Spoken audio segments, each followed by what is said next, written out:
mba ondo nemba na nyana ayang ka pishi jem kala fatom la mavenega chi samo yo pishi je fanti oshida fan kwa vana mi hashi yene shaisi he kwa shami nongwe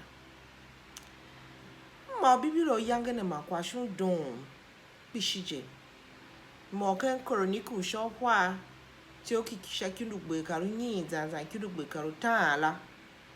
ṣì alùbù tòlùṣọ́ wà tí ó kìkì ṣakínúkọ̀rọ̀ wà zanzan kínúkàrú tààlà ya kò sólúwọ́lù ní káwọn ẹ̀kọ́ àmọ́ntọ́ náà zùwọ́ kò sólúwọ́lù ní he mmọ̀kwa wáyé ogene wí màlú nkịtalụ yuda avese mani kọlụ ntòlù wáyé hi chukwu ya wáyé na yila ahụ Yoshia lo onye mo nieni shenu te na kpekila ma ikọlụ nto ya na te na kwa o te na amba kiji me kishije ya ve ka vi shashi ki on de kishi na on de kala lo mba yuda kwa mba Israel do gachi na ishi eva ma wane eva ko wane to lo onye mo nieni ne saduo ai nyumo nieni ka won luto ne na ha hi u tovu shakwa wondo hi u zona me ondo hi welin tonku mana hachu na ha ya hindelu da tovu teno tamen kijime davidi magba zendin shangala uchivi aundu te na davidi te no tamanu kijime jimeje na ayanga kaya irinyo po kara ha temtolu Yoshia mo manzende kigalu u Israel ma Yuda Benjamin ma Ephraim mana agala kiwa na chi ma hiu hembe ate na de nala yangi yuli Israel de ondu Yehova no chivi vuguma vugba chivi la ondu okure yoro gene mba ondu ba kiriki mba imana ma shave yembi ya yo vuge chivi la Yoshia ya yem hembe tse na de na shami tsitsa hembi yembi la wambi yivu levu yem da tinda shayiwali mba yawe chivi ba ondu ba dido gambane awwa iye mbila na atinda aji ahakla ahembetse anale na shameki ugamba tsitsa na yangi Yoshia ekwane zanzan shi hinde nongundele yoli Israel faye vikasha shiki ondo kovuluele neka ko shame ga kovuluele neka ko shame ga ma ondo yashima kako igbepeve ka ondo igbepeve chivi nega yato kuma nyompo eni na ha ma shi yila ongere na shafa kwa gomna ugala akave vizavuda o priest Hilkia ya adunyari ki iko ivesha o solo tempe la izada nayomba vife aka solo nege tempe la vihi temple solo inave nyari kila gbagba jesha chu ye to vai fayomba biblo esheda yomba ne ye ilu yomba mimi bai najiji anna nyari she keve pa kieza yoga na cheki an krangi nave nyari shida tovunga yila mbalevi yila yomba ye fadi dovu foko temple ilu ha chombuli tombulu korama tombulu levila yila mbaye mbake mba obadia na yila vesha viva nengi sham solo velin temple manuel ne kaka temple la temple on yuite ihinde ilusha bi yanga on vale velin temple na luna ha kashi yoza oda dunyari kine ne ma priesti una da dunyari ki temple ya mana zwaro mabra shene ya Yoshia yato kuma nyompo eni kala anege romabla hinde maka shafa uluongere ne wene da solo nga da do nyare ki aba so temple mi o nenge romabla ne na ma shafa kwa ya hinde shida wala to wene nyare ki da du ki temple shi na yo mla hi tom Bashi shi da du nyari kiya shi nenge Roma Brake. Hama yang to ka wone or Roma Brane. Kag all to Roma Brane ya or Roma Bro Tindia on the Yana. She a kivi message she ka Israel really. Yang Yushia wakwane yashima vi Yushia anda kunduna hakla. This is shima vi ma mhono mazungwe hashiki ondo. Ekwala vihun wan kuwa Israel chi vikla zendi shanga hala atindi nega vikla kwa ondo yanka eve nega kwane ya vihi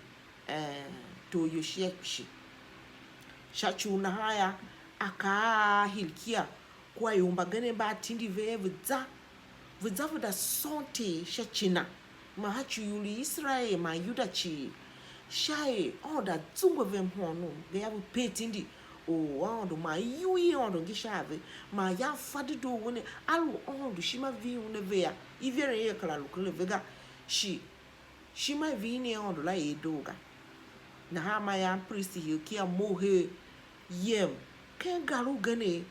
da ko prophet ukwase na ya yila we huda na ha da ko prophet ne ya prophetic kana wone viyevu da all we tindi velaye ka kwotele on la lo njene Israel vihu shima vigima vihu chivimba ondo bagane vile kando hoshima hachu yumba ya chivilo ondo je vitomba eve na ondo gela yila we moleki yange vuwa on wave hausu vina ondo la atila na titsa kwa yembla titsa ya yoshia hambu hakala shi yoshia ele kane shi ava ungwa kwa olu no mana va fanyo shi mai vihu shami na haya ichangi vatile yule Israel kava zule Israel odu yuno no manzule Israel bone de to yoshia one ya chalaga une de sa yoshia kpekala ma biacha ne eva sha yule Israel ma yuda jimechi sha chuvu mundu te wolu te ve popone vegem vda ke ba ondo bagane yo na ya hinde riva olun to kwane yo to yang shi no atindi ne umbule ikla onyongo ba ya ondo yo na watindi ye le laga yo na ha ako Israel chi evolve ile nyongo ya aveka ne yang ilu ondo yo na ya watindi ne yoli Israel yele no umbu mdu ushage ushawe kutavelu yanga wando wen umbu de yima vesha kevi yoli gipiti yelo na vecha wen du vesha weku ge wen yima ve wen va veve kitalu udido ulwe iyo mana temba boa mana katido la shaive lukito vedikla yichanga yi na ha yangi yoshia hinde ko yo yai hinde nyungune yo yawe kane yai nyungune igbeje Israel ma yuda chilu evangeli nyungula kaya yai nyungune tsambele nyungune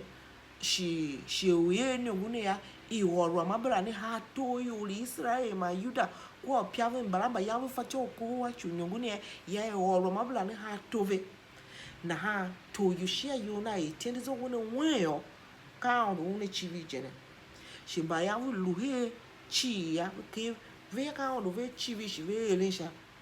tindi na jene kape yange to yoshia na ngem shima shinde wudu yomba yange velu ke Israel yange velu tamine na wangamalu wayo chuku na ha yange wilu yomba gande wonu hemve ishi walu waye na ha pa ya chiaga ya kola ondo na shi fayo ngwelo ko dido ya yange kala chiaga ma wudu yuli Israel chilu hinde hishike ondo ma eleshima be hela tega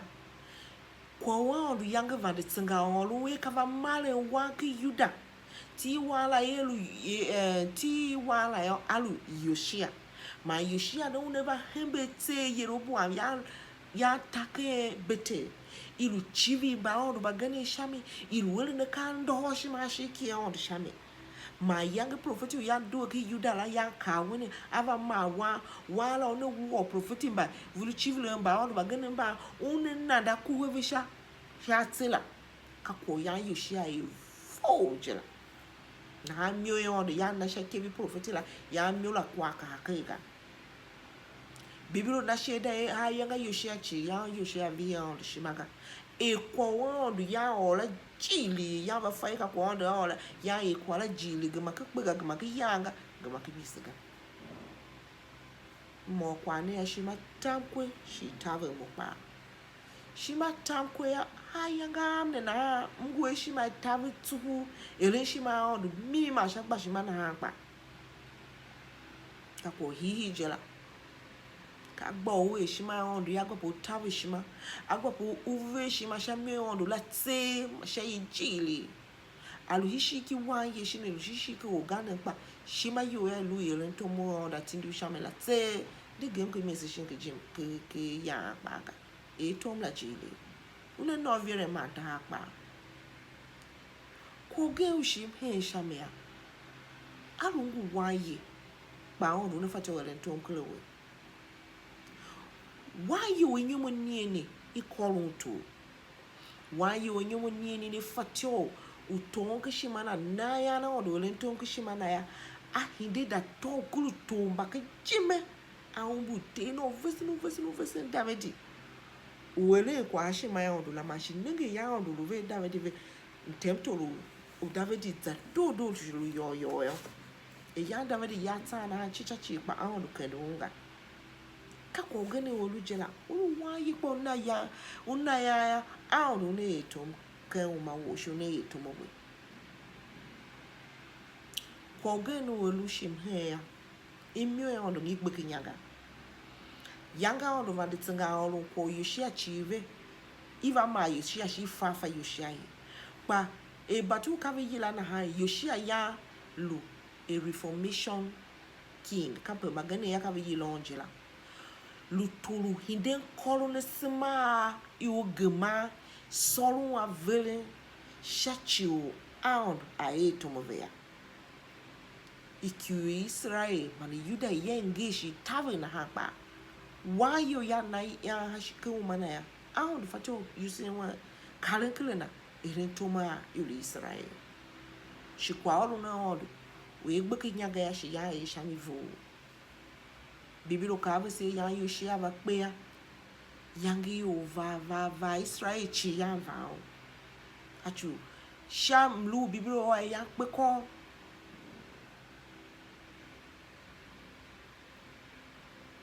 lu ma zatiambi ya zalaga pa ya zatiambi la uzuwa kwa na ko ni kusho wa tu je kinu gbe ka utala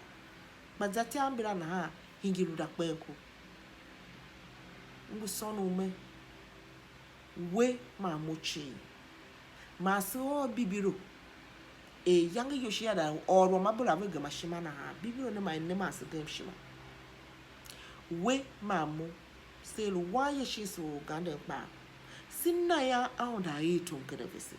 sinna ya aunda ka kede vese agama mlu hi chombo ya se mlu hi tombo se mlu hi galu se lu hela mlu ba tom shi ko se lu ele se hemu jamela chi ntempto wo se shi hemu wo se la olu hemu nu aulu ne ka kede vese ne tonya olu ne bibiro ko vese no shi lu nzo mi ke ya kwa ondu o kwa ondu yo na kandizo na o ya gemga na ha se pa ma se fe kwane na ha se to mo ondu sha mimi ma sha gbashima shi si elu kwa ondu a ola te ide lu kwa o na oga ide lu nenge waspaga ilu kwa ondu ola te yemda one bibiro olu ne bibiro keke lu ne dido gemane shimana ne te never the found ya alute wane never the found ya one bibiro yila one ne baba e tonke wo ne shai ni hingi balune ge tahama ne fato yila yo ye ne ba onu ba ondu ya msu ne che